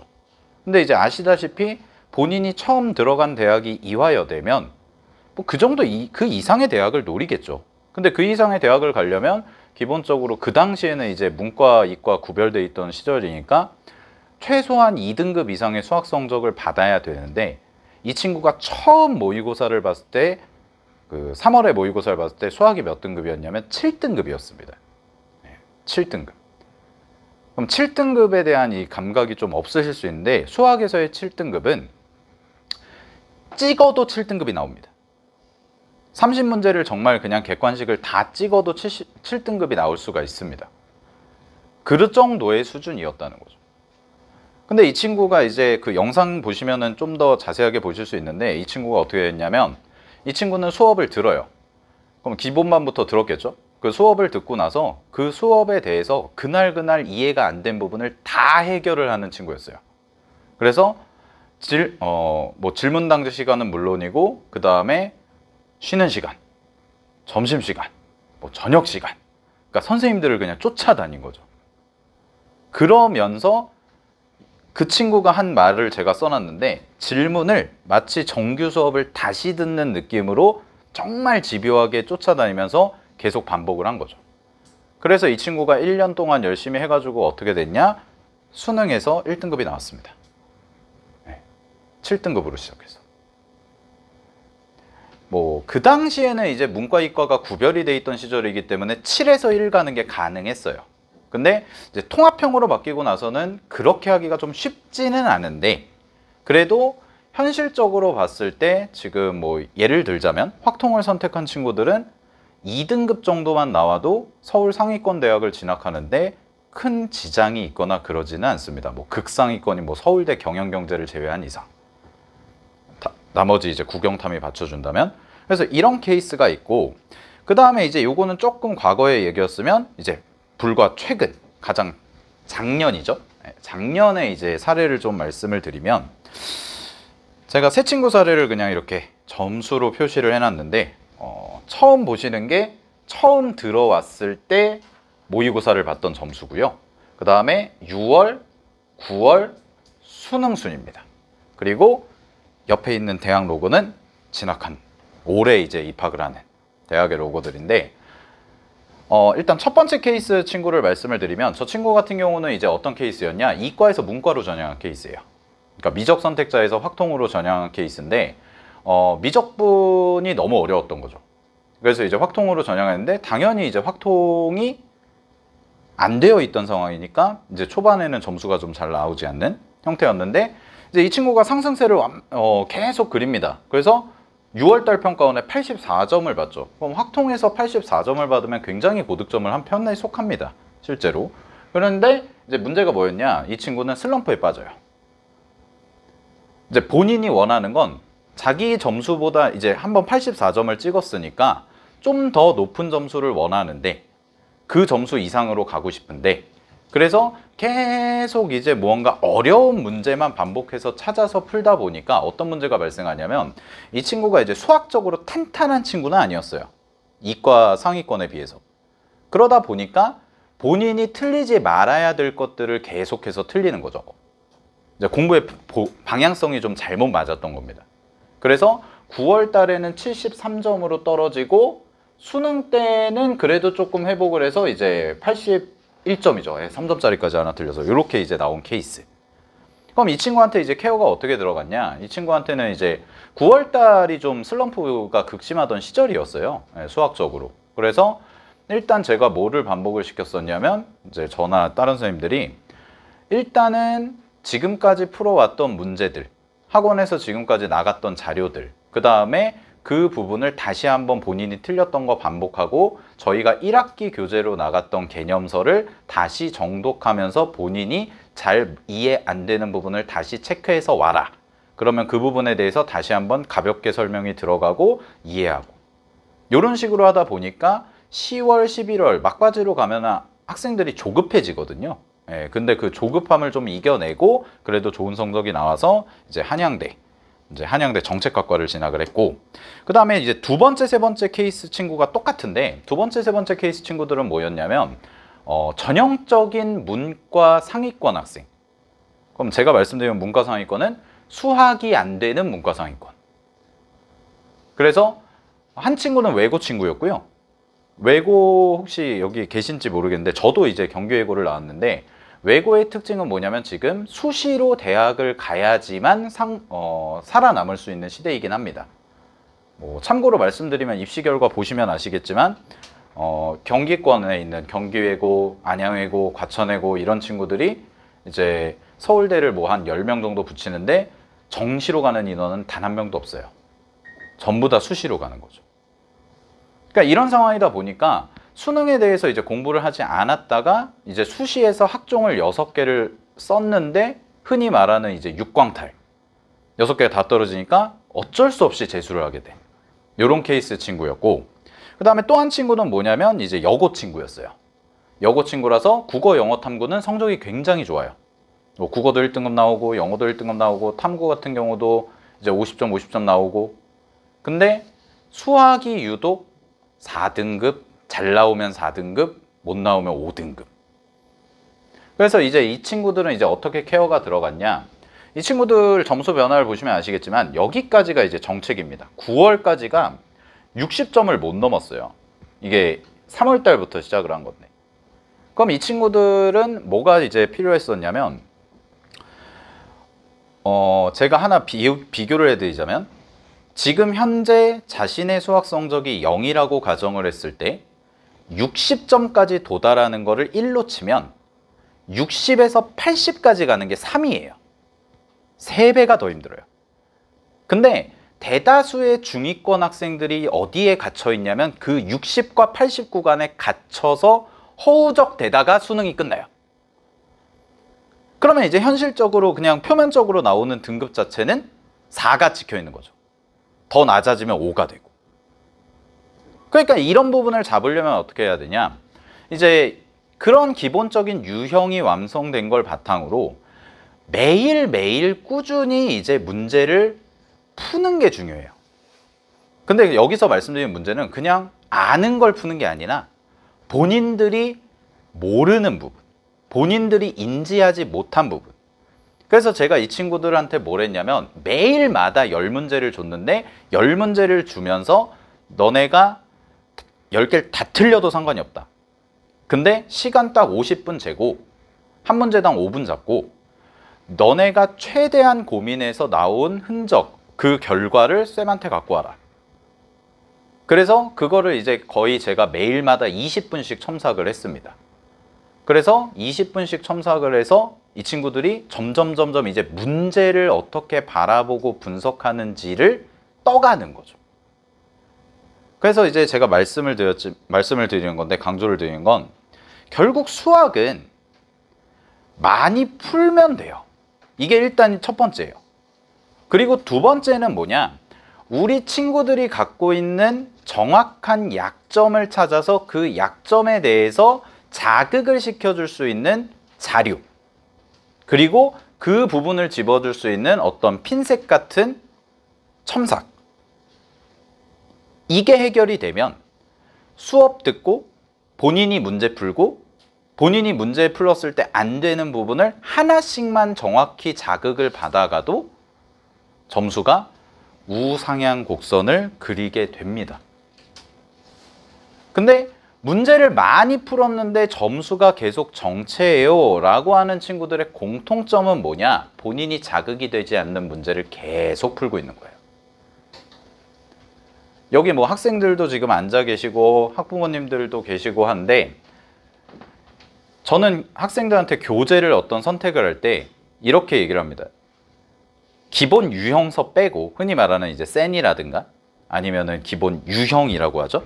그 유형서 빼고 그 다른 문제집, 흔히 말하는 이제 요새 용어로 엔제라고 하는데, 그 엔제를 풀 때 본인이 서점 가서 책을 봐요. 그러고 나서 한 페이지를 딱 펼쳐서 눈으로 봤을 때, 예를 들어서 10문제가 있으면 7문제는 내가 못 풀겠다 라는 교재를 선택하라고 합니다. 60점대 친구들한테. 근데 대부분의 친구들이 어떤 거냐면, 본인이 이제 10문제를 풀었는데 10문제를 다 못 풀고 뭐 7개를 틀리고 이런 거에 스트레스를 받아 하는 거예요. 그러다 보면 자기가 아는 것만 풀고 풀리는 것만 풀고 그냥 나머지는 별표 치고 넘어가고. 근데 그러면 별표 친 거에 대한 피드백이 들어가야 되는데 본인 스스로는 그 피드백을 못 하는 거죠. 시야가 좁기 때문에. 이제 그런 부분에 초점을 맞춰서 재수 정규반에서는 관리가 들어가고 우리 친구들이 좀 새로운 자극을 받아서 시야가 넓어지게 이제 요렇게 이제 진행이 될 겁니다. 그 사례들을 제가 좀 말씀드렸고, 그래서 의외로 수학 점수가 비약적으로 상승하는 경우가 굉장히 많습니다. 수학은 처음에 시작했을 때 30점대로 시작한 친구가 끝날 때 70점대로 끝나는 경우도 많고요. 그리고 처음에 이제 60점대로 시작한 친구가 마지막에 끝날 때 88점으로 끝나는 경우도 많습니다. 그리고 제가 이제 통계를 쭉 내보면 수학은 N수 시작 전과 N수 끝나고 나서를 봤을 때 아주 극상위권, 그러니까 원래부터 평균적으로 92점 이상 나오는 친구들을 제외하고 중위권, 하위권 친구들은 무조건 성적이 오릅니다. 저는 그건 자신할 수 있습니다. 처음에 20점으로 시작한 친구가 60점으로 끝났냐, 70점으로 끝나냐, 80점으로 끝나냐의 차이가 있는 거지, N수를 시작하고 나서 수학 공부를 1년 동안 제대로 공부를 하면 무조건 성적은 올라요. 그러려면 뭘 해야 되냐면 계속해서 푸시해주는 힘이 필요합니다. 왜냐? 수학은 어려우면 모르면 못 풀거든. 국어, 영어랑 다르죠. 국어, 영어는 자신이 제대로 풀고 있든 아니면 제대로 풀고 있지 않든 풀 수는 있어요. 그 문제를. 근데 수학은 공부해보신 분들이나 뭐 자제분들 보시면 아시겠지만 문제를 봤는데 모르잖아요. 그럼 진행이 안 돼요. 그럼 거기서 스트레스가 오는 거예요, 아이들이. 이제 그런 부분을 혼자 스스로 깨기가 쉽지 않으니까 수학 선생님들이 계속 푸시를 하고 어떻게 보면 강제적으로라도 조금 밀어주는 거죠. 그러면서 좀 깨고 나올 수 있게. 이제 그거에 대한 프로그램을 제가 말씀을 드릴 건데, 일단 전체적인 로드맵을 좀 말씀을 드리면 저희는 이제 세 등급으로 나눠서 수업을 진행을 합니다. 수준별로 나눠서 진행하는데, 먼저 이제 1등급 최소 점수 이제 88점 이상을 목표로 하는 친구들은 일단 1학기 때 정규 수업 때는 기출 문제가 중점적으로 들어갑니다. 그리고 개념서를 이제 일괄적으로 저희가 개념서를 다 진행을 하는데, 개념서에서는 이제 우리 친구들이 잘 모르는, 그리고 간과했던, 좀 놓쳤던 이런 부분에 대해서 이제 강의가 들어가고, 그 다음에 6월달 넘어가면서부터는 이제 수능 완성과 여기 이제 준킬러 킬러 컨텐츠라고 해서 10문제씩 한 세트로 저희가 교재를 구성을 하고요. 그 다음에 마지막에 파이널 모의고사가 진행이 되고, 그 다음에 이제 선택 수업이 4월달부터 시작을 하는데, 선택 수업은 이제 수능 특강, 수능 특강을 이제 중심적으로 하고, 그 다음에 공통 과목 4점 강화 훈련이라고 해서 이제 문제풀이, 수업 시간에 배운, 개념 수업 시간에 배운 문제를 적용할 수 있는 형태가 되고, 이제 뒤쪽으로 가면 상위권 친구들, 특히 미적하는 친구들이 가장 약점을 보이는 부분은 미적분입니다. 미적분에서 28, 29, 30 이 세 문제를 이제 어떻게 풀어갈 거냐. 그래서 내가 적어도 아무리 못해도 그 4점짜리 3개 중에서 2개는 맞출 수 있는 실력, 이거를 갖춰야 되기 때문에, 그래서 선택 과목에 좀 더 치중을 해서 이제 수업을 진행을 할 거고요. 그 다음에 이제 특강과 클리닉 같은 경우는 이제 별도의 이제 추가되는 수업인데, 요거는 이제 특강 커리큘럼에 맞춰서 진행이 되고, 마지막으로 이제 논술과 관련해서 말씀을 드리면, 수리 논술을 이제 경험해 보신 이과 친구들은 좀 알 텐데, 수리 논술 같은 경우는 흔히 말하는 상위권 대학, 뭐 연대, 한양대, 그 다음에 뭐 이제 논술을 보는 대학, 내년에 이제 고대도 추가가 되고요. 아니, 올해죠. 올해 이제 고대도 추가가 되고, 그런 대학들은 시험 범위가 확통, 기하, 미적입니다. 출제 범위가. 근데 대부분의 친구들은, 모든 친구들은 다 선택 과목을 몇 개만 선택하죠? 하나만 선택하죠. 그러니까 내가 미적분에서 100점이 나와도 기하와 확통을 전혀 모르면 수리 논술에서 붙을 수가 없습니다. 그래서 수리 논술을 준비해야 되는 친구들은 1학기 때 뭘 해놔야 되냐? 수리 논술에 필요한 기하와 확통의 개념을 정리를 해놔야 됩니다. 근데 이걸 많은 비중을 투자하긴 그러니까 저희가 일주일에 2시간에서 3시간 정도씩 꾸준히 수업이 들어갈 겁니다. 그렇게 해놓고 나서 이제 2학기 넘어가는 과정에서는 주요 학교별 대표 기출, 이제 뭐 한양대 기출, 연대 기출, 이런 대표 기출 진행하고, 마지막에 이제 수능 끝나고 나서는 학교별 파이널까지 해서 수리 논술을 이렇게 진행을 하고요. 그 다음에 2등급을 목표로 하는 친구들도 마찬가지입니다. 그럼 저는 이제 뭘로 잡았냐면 이 4 2등급, 4 1등급을 뭘로 잡았냐면 현재 자기 등급 플러스 2예요. 내가 이번 수능에서 3등급이 나왔다. 그럼 1등급 목표로 해야죠. 내가 이번 수능에서 4등급 나왔다. 그럼 2등급 목표로 해야죠. 적어도. 그 다음에 내가 이번 수능에서 5등급 이하다. 그럼 적어도 3등급까지는 가야죠. 이 정도의 명확한 기준선을 정해주지 않으면 아이들은 수학 공부를 하는 데 있어서 방향성을 잃습니다. 그리고 재미가 없어집니다. 그런 케이스를 너무나도 많이 봐왔기 때문에 요렇게 이제 컨셉을 잡아서 저희가 마찬가지로 2등급 하는 친구들 2등급을 목표로 하는, 그러니까 현재 4등급 정도다 라고 생각을 했을 때 이제 요렇게 똑같이 이제 구성이 돼서 진행을 할 거고요. 그 다음에 마지막으로 이제 3등급을 목표로 하는, 여기는 이제 이거죠.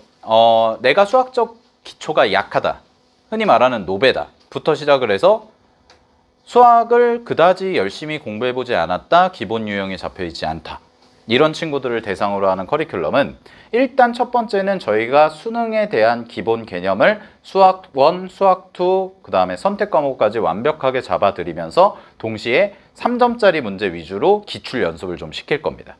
그럼 3점짜리는 뭐냐면 배운 내용을 문제에 적용하면 풀리는 수준.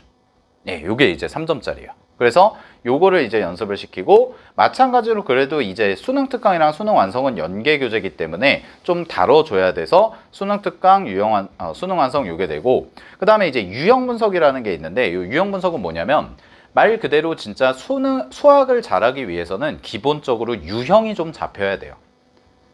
그래서 문제를 딱 봤을 때 이 문제 이렇게 푸는 거지, 이 로직이 기본적으로 잡혀야지만 흔히 말하는 3, 4등급 이상이 될 수가 있습니다. 그래서 그 유형에 대한 학습을 강화하는 이런 프로그램이 이제 선택 수업에 깔리고, 그 다음에 특강과 클리닉도 마찬가지로 우리 중하위권 친구들 대상으로, 수학에 좀 자신을 없어하는 친구들을 대상으로 이제 진행이 되고, 그 다음에 맨 밑에 보시면 이 친구들은 이제 수리 논술을 할 단계는 아니니까, 이과라면, 그리고 혹은 문과라면 내가 좀 빠르게 좀 수학 성적을 올리고 싶다, 그러면 이제 유형 연습을 좀 더 강화를 시킬 겁니다. 그래서 어떻게든 1학기 끝날 때까지, 즉 6편 끝날 때까지 수 1, 수 2 선택 과목의 유형은 완벽하게 잡힐 수 있게, 그거를 3개월 반 동안 계속 반복해서 시킬 겁니다.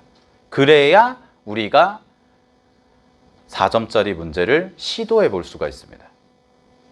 그래서 이렇게 이제 수학과는 커리큘럼과 로드맵이 진행이 되고요.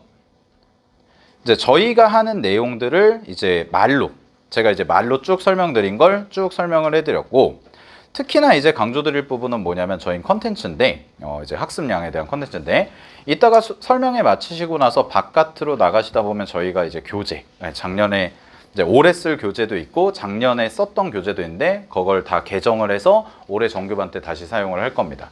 그래서 저희가 이제 자체적으로 제작한 문제집도 있고요, 워크북 있고요. 그래서 우리 친구들이 문제를 푸는 데 있어서는 부족함이 없게, 그래서 적어도 수학 공부를 뭘 해야 되죠? 라는 고민이 없도록 이렇게 진행할 거고, 아까 우리 주원이 친구가 얘기를 어머님들한테 드렸던 것처럼 주원이 친구가 제 특강을 들었습니다. 1년 동안. 그래서 저희는 이제 특강이 8회 단위로, 4주 단위로 이제 진행이 되는데, 우리 주원이 친구 같은 경우에는 수학이 좀 불안했죠. 초반에는. 그러니까 실력은 있는데 시험장 가서 떨거나 아니면은 좀 막히는 문제 있으면은 지지부진한 약간 이런 스타일이었는데, 그거를 이제 극복시킨 게 뭐냐면, 본인이 자꾸 문제를 풀면서 어떤 얘기를 했냐, 선생님 이거 문제 푸는데 너무 재밌어요 라는 표현을 했어요. 요새 친구들 용어로 맛집이라고 합니다. 찍어 먹는 맛이 있네요. 그게 아까 제가 말씀드린 새로운 자극이라는 거예요. 그 친구가 와서 아까 말씀드렸죠? 질문을 하다가, 초반에는 하다가 점점 줄어들고 주로 자료를 받아갔다고 그랬잖아요. 거의 제가 만들어 놓은 자료를 다 털어갔거든요. 그 친구가 정말 많이 풀었어요. 그래서 점수가 안정화가 된 겁니다. 100분이 98로. 그러니까 수학은 그런 부분을 계속 강조하고 반복시키고 그거에 대해서 피드백만 진행을 하면 우리 친구들이 지금까지 공부했던 수학 공부량보다 올해 1년 동안 공부한 수학량이 훨씬 더 많을 거라는 거를 저는 자신 있게 말씀을 드릴 수가 있습니다. 그래서 이런 라인업들이 다 구성이 되어 있고요. 그 다음에 요거는 이제 추가적으로 이제 진행이 되는 건데, 요거는 이제 신청자만 받아서 저희가 진행을 할 건데, 요거는 뭐냐면 아까 말씀드린 기본적인 유형이 약한 친구들, 유형이 약한 친구들만 별도로 좀 저희가 이제 신청을 받아서 요것도 개강하고 나서 한 3월 중순쯤부터 이제 유형 진도 좀 나간 다음에 유형 분석이라는 걸 시킬 겁니다. 그래서 본인이 이해할 수 있는 유형을 완벽하게 반복해서 이해할 때까지, 네, 그렇게 이제 진행을 할 거고요. 그 다음에 저희가 늘 진행하고 있는 이제 질의응답 늘 잘 유지를 하고 있고, 저희 선생님들 남아서 지금 질문당직제도 아까 설명하셨던 그 윤영권 선생님도 지금 질문당직 하시다가 잠깐 나오셔서 이제 어머님들한테 소개드리고 이제 또 질문을 열심히 받고 계신데, 밤 10시까지 남아서 선생님들 하고 그 다음에 클리닉 통해서 이제 첨삭 이런 것까지 다 진행을 할 겁니다. 그래서 수학과의 핵심을 말씀을 드리면, 수학과는 많이 풀릴 거고요. 그리고 정확하게 가르칠 거고요. 우리 친구들이 그 벽을 깨나갈 수 있도록 밀어드릴 겁니다. 그 세 개는 제가 확실하게 약속을 드리니까, 네, 저희 학원 프로그램 소개를 일단 마치고 제가 간략하게 이제 하루에 대해서 마치고 제 차례를 마무리하도록 하겠습니다. 저희 지금 이제 현재 홈페이지에 올라와 있는 프리정규반 시간표인데요. 동일합니다. 정규반도 이제 동일하게 진행이 되고요. 그래서 저희는 이제 오전에 국어, 수학, 영어 수업이 진행이 되고, 그 다음에 오후에 이제 선택 수업이라든가 특강, 인강 이런 식이 진행이 되고, 그 다음에 자기주도 학습 할 수도 있고요. 그 다음에 이제 여기 저녁에는 자기주도 학습만 진행할 수 있게. 그래서 저희는 인강 같은 경우는 저희가 와이파이를 개방하지 않습니다. 이따가 뒤에도 보여드릴 거지만 저희 학원은 스마트 기기를 사용할 수 없는 학원이기 때문에, 그래서 스마트 기기는 다 일괄적으로 아침에 등원을 하면 수거합니다. 핸드폰, 태블릿, 무선 이어폰, 요거 세 개를 싹 수거를 하고, 그런 다음에 본인이 이제 인강을 들으려면 집에서 다운로드를 받아와야 됩니다. 그래서 다운로드를 받아와서 지정된 인강실에 가서 해당 시간, 오후 시간에 이제 인강을 시청을 할 수 있고요. 그 다음에 이제 토요일은 주로 이제 탐구 수업이 많이 진행이 되고, 토요일까지는 의무자습입니다. 그리고 일요일 날은 이제 9시에 저희가 학원을 개방을 해서 6시까지, 저녁 6시까지 개방이 돼 있고, 이거는 선택적으로 담임선생님과 면담 후에 저희가 일요 자습 불참 동의서를 받아서 진행을 하고 있습니다. 근데 지금 N수생, 미리 와서 공부하고 있는 N수생들 같은 경우에는 90% 이상이 일요일 날 나와서 공부를 진행하고 있습니다. 그거를 말씀을 드리고, 그다음에 이제 셔틀 노선 타고 셔틀버스 저희가 운영하고 셔틀 타고 와서 아침에 들어오면 이렇게 RF 카드를 찍고요. 그다음에 RF 카드 찍으면 어머님들한테 등원 문자, 하원 문자 당연히 보내드릴 거고, 아까 입구에서 보셨다시피 이제 휴대폰은 저희가 일괄적으로 반별로 다 수거를 합니다. 그리고 수거를 하고 태블릿이랑 무선 이어폰 같은 경우에는 담임 선생님들한테 제출을 하면 되고요. 아침에 등원을 하면 이제 저희가 매일마다 국어, 영어 단어 시험을 봅니다. 그래서 국어, 영어 단어 시험을 보고, 그러고 나서 이제 제시자가 결정이 되면 제시하는 친구들은 이제 점심시간, 그리고 점심시간에 1차 제시험, 통과 못하면 오후에 2차 제시험, 그래도 통과 못하면 저녁 시간에 3차 제시험까지. 그래서 어떻게든 그날 외워야 될 단어를 통과할 때까지 저희가 관리를 하고요. 그리고 이제 오전 정규 수업 진행되고 저희 급식, 네, 급식인데 맛있습니다. 저도 자주 먹고 있는데 거의 매일 먹죠. 맛있고요. 그리고 아까 말씀드렸던 것처럼 아침 테스트 이렇게 진행을 하고, 저희가 이제 학원을 좀 개비를 하면서 시설 리모델링 하면서 이렇게 좀 개방감 있게 우리 친구들 그리고 공부하는데 좀 조도라든가 이런 것들 좀 편하게 저희가 다 리모델링을 진행을 했고, 그리고 인강실에서 개별 인강 시청 가능하고요. 아까 말씀드렸던 것처럼 담임 선생님이 매일마다 플래너 관리를 합니다. 그래서 매일 걷어서 우리 친구들이 공부 제대로 하고 있는지 이런 부분들 잘 체크를 하고, 그리고 저희는 이제 수시로, 저희가 이제 주기적으로 상담을 하는 기간이 있고, 그 다음에 수시로, 이거는 이제 수시로 우리 친구가 좀 문제가 있거나 어떤 슬럼프라던가 아니면은 좀 공부하는데 좀 어려움을 겪거나 하면 담임 선생님들이 늘 상주에 계시기 때문에 불러서 계속 얘기를 해주고요.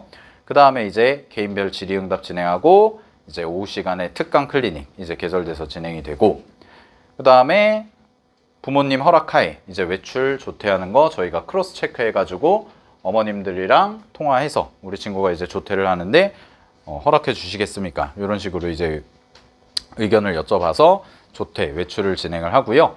그리고 매월 저희는 모의고사 진행, 이게 이제 주기적인 상담인데 매월 모의고사 진행을 해서 담임 선생님과 그 다음에 이따가 바로 제 뒤에 이제 소개를 해주실 학습 코디네이터 선생님이 같이 협업을 해서 우리 친구들이 모의고사 성적 결과, 그리고 약점, 보완해야 될 부분, 이런 부분을 정확하게 짚어서 개별 컨설팅까지, 상담과 컨설팅까지 진행을 합니다. 그래서 홈페이지에도 이제 일정이 올라가 있지만 저희가 이제 2월 13일 날 1차 개강을 하고요. 그 다음에 2월 19일에 정규반 2차 개강을 진행을 합니다. 그래서 더 자세한 상황은 이제 홈페이지나 저희 방문 상담 해주시거나 전화로 연락 주시면 되실 것 같습니다. 그럼 마지막으로 이제 우리 학습 코디네이터 선생님이 이제 저희가 지금까지 말씀드린 거는 현재 진행하고 있는 일상에 대해서 말씀을 드렸다면, 이제 우리 학습 코디네이터 선생님이 앞으로 우리 친구들이 들어왔을 때 어떤 부분을 중점적으로 할 거고, 이제 중장기적으로 입시까지, 그래서 우리 친구들이 대학을 합격할 때까지 어떻게 관리를 할지 말씀을 드리고 오늘 설명회를 마치도록 하겠습니다. 그럼 제 차례는 여기까지 진행하겠습니다. 감사합니다.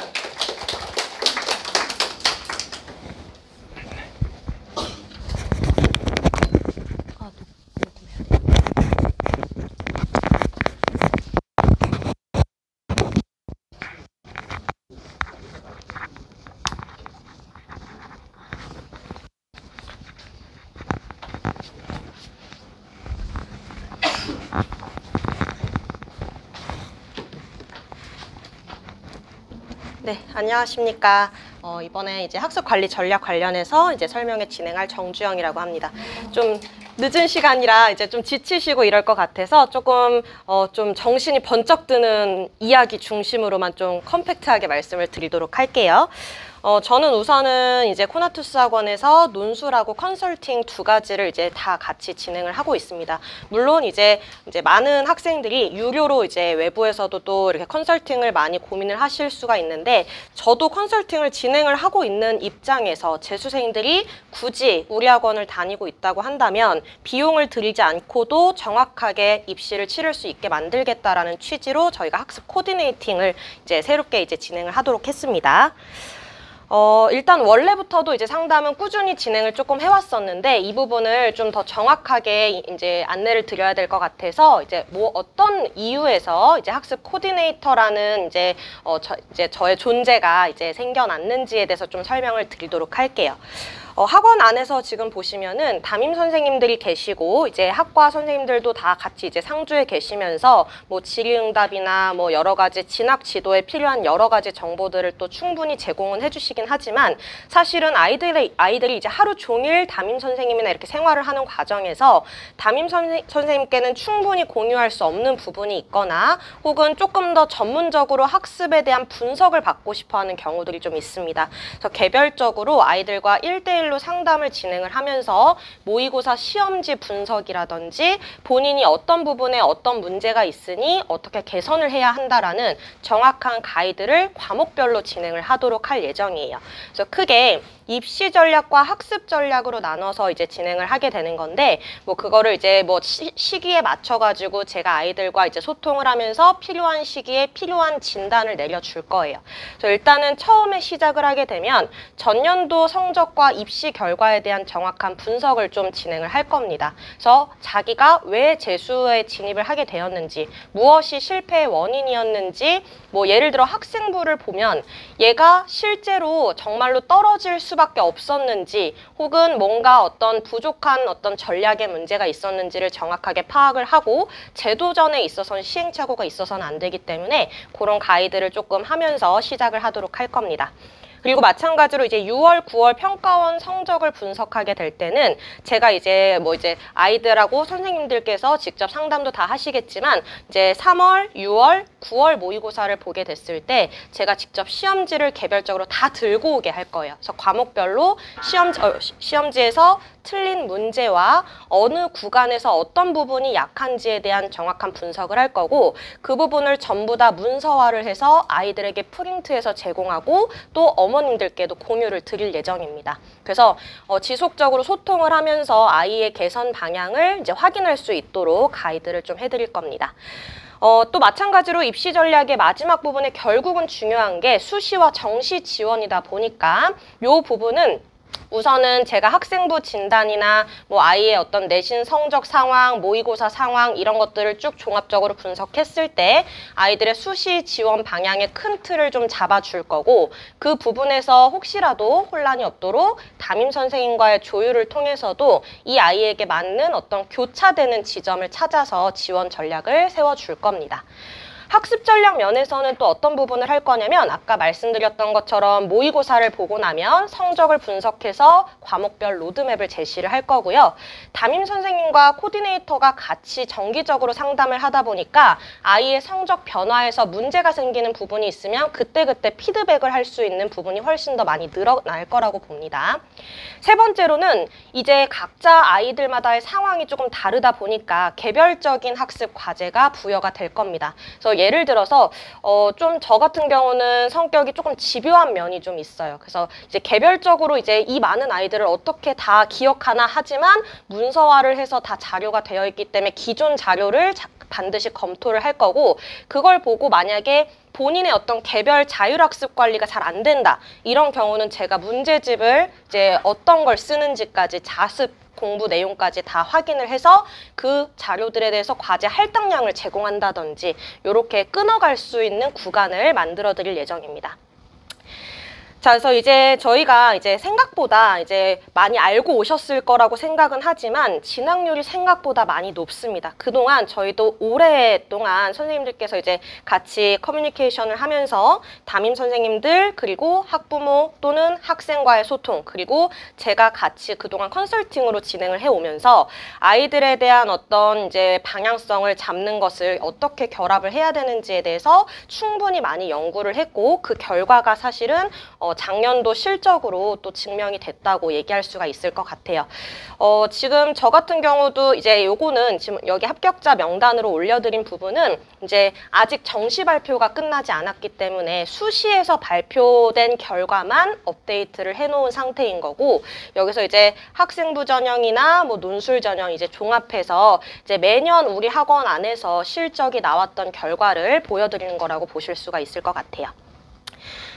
그러면 어떤 식으로 아이들을 학습 이제 매니징을 할 것인가에 대해서 첫 번째로 생활적인 부분을 분명 담임 선생님들께서 말씀은 해주시지만 이제 성적이 안 나오는 이유 중에 이제 가장 기본 요인이 또 생활 태도에서 비롯되는 경우도 많습니다. 그래서 이 아이의 어떤 수면 시간이라든지 강의에 대한 의존도라든지 본인의 자습의 효율이라든지 과목별 공부 계획이 실제로 실행으로 이어지는지 이런 여러 가지의 상황을 종합적으로 살펴보면서 매달 정기적으로 한 번씩은 반드시 상담을 거쳐갈 수 있도록 할 겁니다. 그리고 두 번째로 플래너 관리, 이제 학원에서 기본적으로 담임 선생님들께서 매번 플래너 관리를 해주시긴 하지만 그 안에서도 상담을 하면서 구체적으로 아이들의 플래너를 제가 다시 한번 지켜볼 겁니다. 그래서 특히나 자습이 너무 이제 어떻게 운영되어야 되는지가 좀 막막해요 하는 친구들이 좀 많아서 예를 들어서 제가 가이드를 보시면 플래너도 아이들마다 작성을 하는 방법을 전혀 모르고 그냥 플래너 쓰라고 하니까 쓴다라고 하는 친구들도 많기 때문에 플래너를 어떻게 쓰는 게 가장 효율적이고 덜 낭비를 할 수 있는지, 혹은 자습 자체를 어떻게 시간을 보내야 되는지 모르겠다 하면 제가 일주일 단위 혹은 2주일 단위로 어떤 식으로 자습을 공부 시간을 배분해야 되는지에 대해서 직접 계획을 상의하면서 짜주기도 해요. 그래서 지금 이 아이의 성적 상황상 어떤 공부를 더 많이 해야 되고 어떤 공부는 조금 뭐 예를 들어서 인강의 보조가 필요하고 뭐 개인적인 공부 시간을 활용하는 방법에 대해서 꾸준히 지속적으로 이제 피드백을 해 나가면서 자습을 좀 알차게 보낼 수 있도록 할 예정입니다.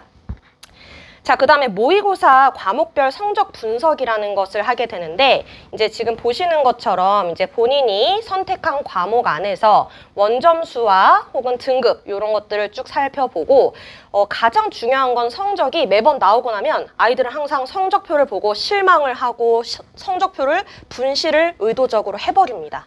그래서 이 성적표가 분실되기 이전에 저는 반드시 제가 수집을 하고요. 그거를 증거 삼아서 누적을 한 다음 추적을 합니다. 점수가 바뀌지 않는 이유 혹은 왜 떨어졌는지에 대해서 과목별로 분석을 해줄 거고, 예를 들어서 국어다.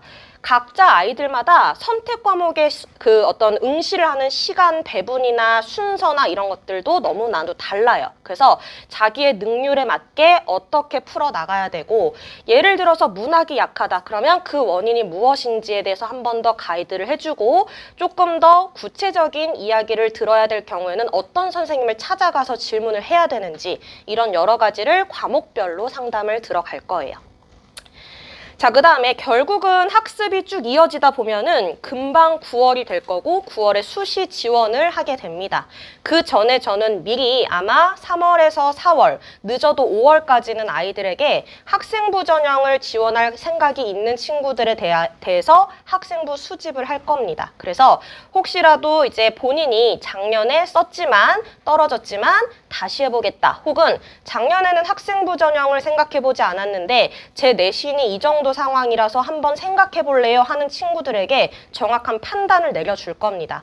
해야 한다, 하지 않아야 한다, 해도 된다, 여러 가지를 얘기해서 6개의 티켓을 어떻게 배분해야 되는지를 얘기해 줄 거고, 지금 보시는 것처럼 이 친구 같은 경우는 제가 재작년에 이제 작년 입시는 아니고 재작년 입시에서 이제 서울대 의대를 합격했던 친구의 학생부인데, 이 친구처럼 학생부를 이제 저한테 주면 어떤 부분에서 이 아이가 합격할 수 있는지의 요소를 분석해서 설명을 해주고, 또 그래서 어디를 지원해야 되고 어디는 떨어질 수밖에 없는지에 대해서 설명을 해줍니다. 그러면 내가 왜 작년에 떨어졌는지 좀 더 정확하게 이해하기 때문에 오히려 원서를 접수하면서 다른 대안을 생각하는 데 있어서의 어떤 고민도 추가적으로 이어지겠죠. 그래서 수시 상담은 대략적으로 한 2번 정도 이제 돌아가는 편인데, 그렇게 해서 최종적으로 결정을 하고 나면 이제 수시 결과에 따라서 정시 상담으로도 자연스럽게 이어지게 되는 거죠.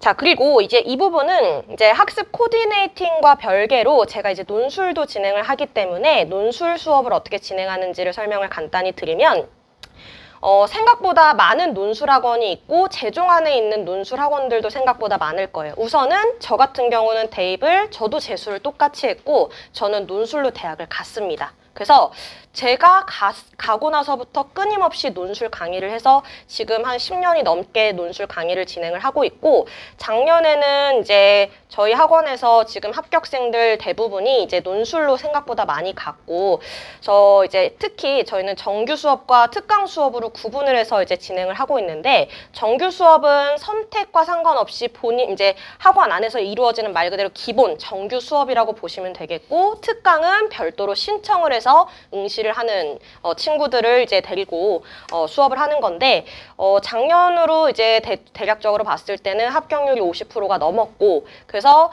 학교별로 이제 합격생들이 전부 다 나온 상황이어서, 일단은 논술 전형도 생각보다 그렇게 로또 전형이고 너무 이제 가능성이 희박하고 이렇게 생각하지 않으셔도 된다는 거. 특히나 올해는 고대 논술도 부활을 했기 때문에 조금 더 이제 선발 인원이 늘어나고, 또 이제 수능의 영향 때문에라도 여러 아이들이 조금 많이 관심을 가지고 있는 상황이다라는 점. 그래서 살펴보시고 이제 논술 공부를 생각해야 되는데, 일단 제가 수업을 진행을 할 때는 정규 수업에서는 이론 위주로 수업을 할 겁니다. 자기는 논술을 해봤다라고 얘기를 하는 아이들도 생각보다 많겠지만 논술을 전혀 해보지 않은 재수생들이 생각보다 더 많습니다. 또 작년에 해봤다고 얘기를 자신 있게 하지만 제가 봤을 때는 그럼 그 얘기가 그렇게 정말로 이제 경력자로서 라고 저는 인정을 하지는 않아요. 왜냐면 그랬으면 작년에 갔겠지 라고 얘기를 하거든요. 그래서 정말로 아무것도 모르는 친구들부터 어느 정도 어렴풋하지만 조금은 이해하고 있는 게 있는 친구들까지 아우를 수 있게 하는 수업이 정규 수업인 거고, 특강은 내가 작년에 좀 해보기도 했고 혹은 안 해봐도 상관없지만 좀 더 본격적으로 글쓰기와 첨삭을 좀 받고 싶다 하는 친구들이 많이 듣게 되는데, 정규 수업이든 제가 특강 수업이든 6월 평가원 시험을 보고 나면 그 시기에 모두 다 일괄적으로 학원 내에서 논술 모의고사를 치릅니다. 그래서 지금까지 봤던 걸 가지고 성적화를 해서 논술도 성적표가 나올 수 있다는 걸 확인을 하고, 그러면 6월 평가원 성적표와 논술 모의고사 성적표가 비슷한 시기에 나올 테니 그걸 가지고 이제부터 논술을 더 본격적으로 해야 될지 아니면 난 틀렸다 하고 접어야 할지를 기준을 세울 수 있는 기점을 6월 달에 이제 어느 정도 정리를 해드릴 거다, 이렇게 보시면 됩니다. 지금 보시는 자료 같은 경우는 제 수업 자료를 조금 이제 스캔을 해가지고 보여드린 건데, 저 같은 경우는 수업 자료가 기본적으로 이제 자체 교재가 있기도 하지만 늘 가장 최신의 기출에 제가 직접 풀이를 한 필기 자료들을 항상 제공을 합니다. 즉 수험생들이 직접 나도 실전에서 이렇게 쓰면 할 수 있어 라는 걸 보여줄 수 있을 정도의 자료가 제공이 될 거고, 첨삭은 모두 다 제가 직접 진행을 하기 때문에 정규 수업 끝날 때까지 저와 이제 밀착 지도가 진행이 될 거고요. 또 이제 나중에 파이널 때는 조교 선생님들과 같이 진행을 하면서 좀 더 이제 예를 들어서 저 혼자서 수업을 만약에 한다고 했을 때 아이들이 충분히 반복해서 첨삭을 받는 게 어렵다 하는 어떤 아쉬움이 나타나지 않도록 계속해서 무한 첨삭이 들어간다고 보시면 됩니다. 그래서 중간에 보시는 자료가 성적표, 모의고사 성적표라고 해서 아까 말씀드렸던 논술 모의고사를 치르고 났을 때 자기의 능력치가 독해력, 논증력, 창의력, 표현력 면에서 어느 부분이 취약한지에 대해서 분석할 수 있게 성적화가 될 거고, 그에 따라서 예시 답안이나 채점 기준표까지 해설이 다 들어간다고 보시면 됩니다. 자, 그리고 이제 마지막으로 보시는 게 정시 지원과 관련된 부분입니다. 아이들에게 이제 담임 선생님들께서도 상담을 같이 해주실 거지만 저 같은 경우도 이제 사전에 이제 담임 선생님과 상의했던 부분이나 혹은 담임 선생님과 상담을 진행하기 이전에라도 양식을 제공을 하고 본인이 어느 학교를 가나다군 각각 어디를 지원할 건지에 대한 이제 희망을 조사를 받을 거고, 그걸 바탕으로 끊임없이 업데이트 될 수밖에 없는 자료들을 여러 가지를 종합해서 정시를 어떻게 지원하는 게 좋을지까지 끝까지 지원이 마무리가 될 때까지 상담을 하게 됩니다. 그래서 거의 이제 상시로 이제 필요할 때마다 상담을 하기도 하지만 정기적으로 이제 담임 선생님들과 이제 조율을 해서 아이들마다 상담 일정을 배정을 할 거고, 그래서 이제 뭐 이렇게 문제가 생기거나 고민이 되는 부분이 있거나 그런 부분은 부모님께 또 공유를 드릴 거기 때문에 뭔가 이제 문제가 있다 하시면 또 따로 말씀을 해주시면 좋을 것 같습니다. 그래서 끊임없이 관리를 하는 학원이다라는 것을 조금 기억해 주시면 좋을 것 같습니다. 네, 이상입니다.